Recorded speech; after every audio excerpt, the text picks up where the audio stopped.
Voici comment le choléra a changé mon village. De petits germes de choléra invisibles se sont répandus dans la rivière. Si petits et si dangereux. Sans s'en rendre compte, des femmes ont apporté le choléra à la maison dans de l'eau. Les mouches transportaient le choléra sur leurs pattes. Les mains sales aussi.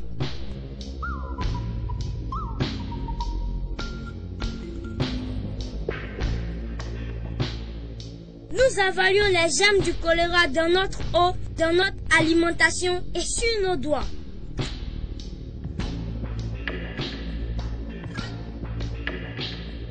C'est arrivé si vite. Le matin, mon père était très malade. Il faisait une diarrhée qui ressemblait à de l'eau grise qu'il perdait.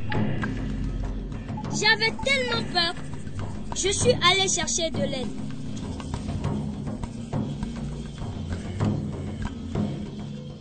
Je n'ai jamais été si vite à vélo. D'un coup d'œil, l'infirmière a su que c'était le choléra. Il avait besoin de fluide en urgence. Elle n'avait pas de SRO et nous avons préparé une boisson spéciale. Nous avons rendu l'eau potable en la filtrant sur un tissu et en la faisant bouillir 1 minute. Nous y avons mélangé une demi-cuillerée à café de sel et 6 cuillerées à café de sucre par litre. Cela avait un goût de larmes pas trop salé. J'avais peur de voir mon père mourir, mais il s'est senti mieux. L'infirmière m'a expliqué que tous ceux qui avalent les germes du choléra ne tombent pas malades, mais qu'ils peuvent transmettre la maladie. Maintenant, je devais apporter de l'eau potable aux villageois et leur apprendre à se protéger du choléra. J'ai vu une fille porter de l'eau. J'ai dit qu'elle pouvait rendre l'eau potable en y ajoutant des gouttes de chlore et en attendant 1 demi-heure.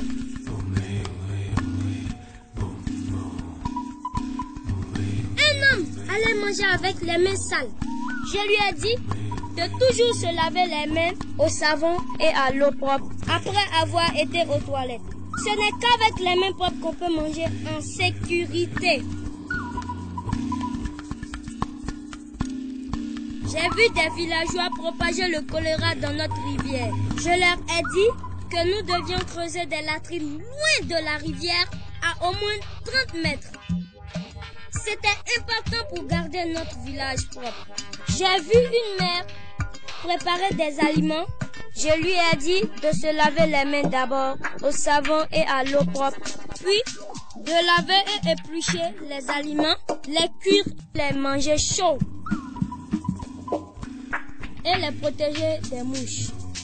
J'ai passé le mot dans tout le village et suis retourné voir mon père, heureux de voir qu'il allait mieux.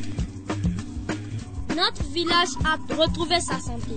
Maintenant, nous filtrons et faisons bouillir l'eau. Nous utilisons toujours les latrines et nous lavons toujours les mains après. La nourriture est à l'abri des mouches. Lavée, épluchée et cuite.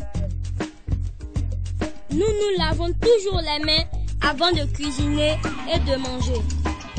Nous avons mis notre village à l'abri du choléra. Passez le mot. Votre village peut être en sécurité du choléra.